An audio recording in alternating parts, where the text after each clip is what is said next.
Hello, I will go ahead and get started. Thank you for joining me today for our webinar on Reporting and Analytics Deep Dive.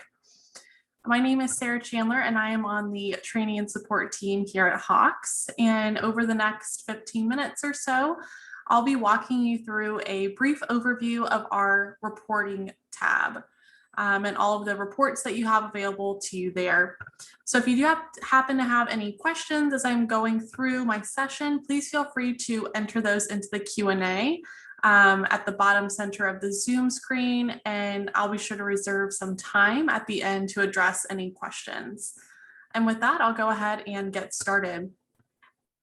So looking at our reporting tab, I'll go ahead and sign into my Teach account. And I'll go ahead and jump into my gradebook here and hop over to my reports tab. So on this reports tab, you'll see that there are a lot of reports available to you. But what we've done is highlighted the 4 key reports that we have found that a lot of instructors do use.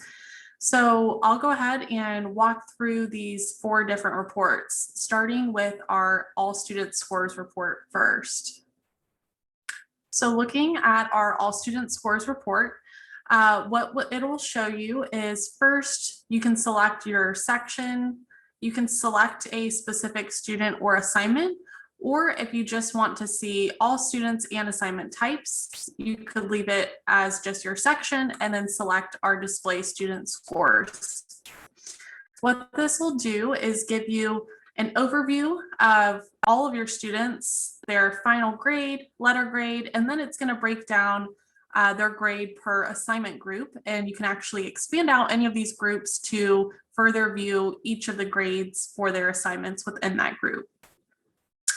What you'll see is that you can select to show view settings and make any sort of customizations here to what you'll see listed. And then you can select this new icon here to view a graph of students' final grade data.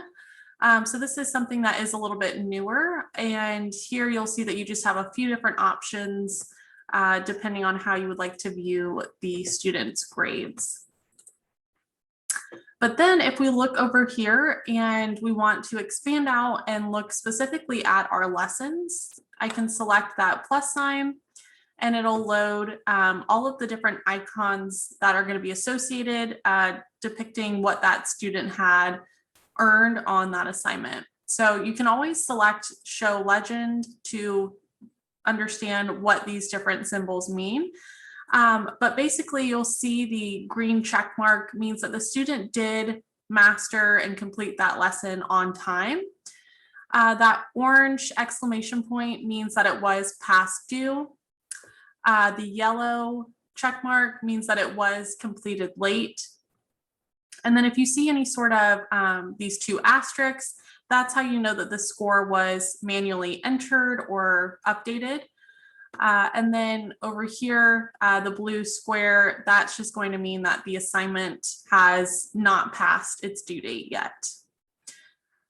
So here, if you do ever want to edit a student's individual due date for an assignment, specifically looking at their lessons, then you can do that either in this All Student Scores report or in the Detailed Students Grades report, which we'll look at next. But to do that, you can just select the icon for the lesson and the specific student here. And then that will show you the options to either edit the student's score. You can edit their due date by selecting this. It'll let you know what the current section due date is. And then you can use that calendar icon here if you'd like to select their actual new due date and then select Save Changes. Additionally, you'll know if a student has at least attempted an assignment because if you do select it, it'll come up with that review assignment option. So once you do select that, it'll open in a new tab and it'll provide you with a list of all of the students' attempts for that assignment, which you can then select and review their questions and answers and time spent. So if I jump back over here to my report again, another thing you'll notice if you do expand out any of those other categories that don't include lessons, you'll just see that normal grade listed there for what the student had on that exam or test. And then you can, again, go ahead and edit scores or update the student settings from this point. So if you wanted to update a specific student's general settings for any sort of web test that you created, you can do that from selecting the assignment within this report as well. So now that we've taken a look at our all student scores, I'm going to jump back to the reports tab and then now look at our detailed student grades. So within detailed student grades, this is going to provide you with just a more in-depth look on a per student basis. So here you can select the search bar and then start typing out a student's name or select a student from the list that displays. So what this will do is just load for my one specific student, their overall grade, certifications completed, along with all of those individual assignment grades and icons that we were seeing before in the all student scores report. So from here, you can choose to select the student's grade, and that will open up the ability to edit the grade. You can select the 3 dots next to the actions, and this will again just give you those same options to edit the score, the due date, or review the assignment. And then if I scroll up, you'll just notice there's a few additional things that you can do here. You can email a student, transfer them, view lesson activity, print or export this page with their grades. Again, you have that legend here, and then to the right of that, you can expand out and change any of the settings. So now jumping back to the reports tab again, we'll hop on into our search by criteria report. So what this report does is allows you to sort and filter for students that may fall into a certain category. So you can combine any of these filtering options. You'll see that you can look more so at students' grades and see maybe students with an overall grade between 0 and 70 and kind of target students that may be struggling in the course. You can see on the activity side, searching for students who haven't been logging in, may have attempted certify between a few different times, and then also look at time spent. So you can combine any of these filters. So for example, I'll go ahead and just filter this report and select filter report. And then what you'll see here is a list of my students that fall into these 2 categories. So because I did want to see the overall grade and last login date, that is what it provided me with in these columns here. So what I can do now is I can take that a step further and I can actually send these students a message.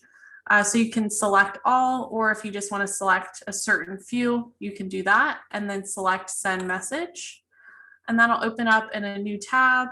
And so through our internal messaging system, it will blind copy those students, and you can type out your message here if, for instance, you're wanting to encourage them to come to your office hours, or if you're filtering for students that maybe have an A in the course and you want to say good job, then you can send any sort of message to them with them blind copied.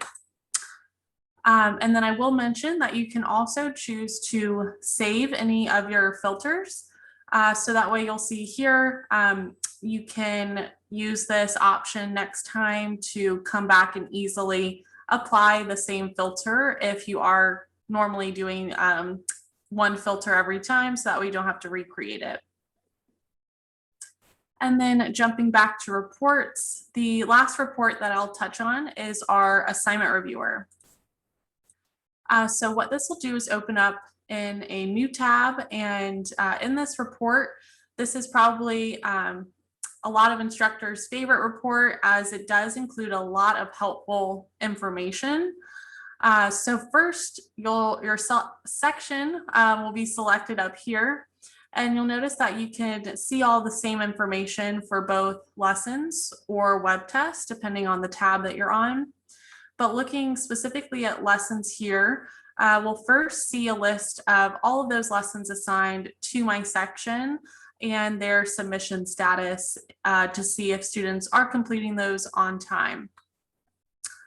And then if we scroll down a little bit, what you'll see here is, again, just that list of assignments. And then we'll also see, of my 8 students in my section, how many have certified, and then what was that average amount of time that was spent in the learn, practice, and certify modes. So from this point, you can take that a step further and select the assignment name here or on the chart. And that'll go ahead and open it up to first our students tab. So for lesson 1.1, I have my full list of students here. I can see if they have mastered the lesson, what number of attempts they had, when it was completed, and then their average amount of time, or no, not their average, their individual amount of time spent in the learn, practice, and certify mode. So from this point, if the student's name is blue and hyperlinked, that means that they at least had an attempt on the lesson. And that means that you can click directly onto their name and it will open that up for you, again, allowing you to review their individual attempts. But if I jump back here to my assignment reviewer report again, the other side of this is the analytics tab.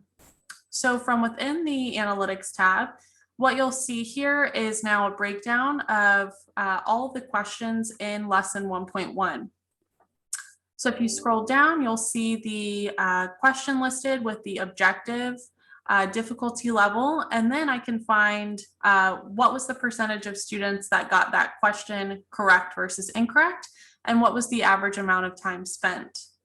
So from here, you can select a question listed here, or you can take a look at this chart here and see what may have been that most frequently missed question.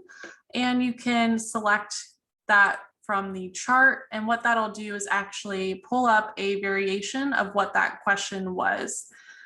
So on this page, specifically this analytics tab, this does not have that student identifying information.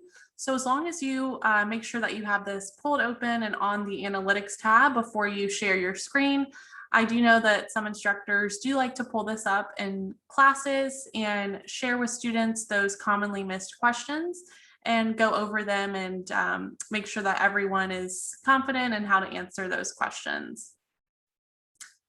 And then again, that is what you can see for the lessons tab, and you do have that same sort of information available to you on the web test as well. And that is everything that I did want to go over with you for today on our reports tab. If you have any questions, I encourage you to go ahead and enter those into the Q&A now.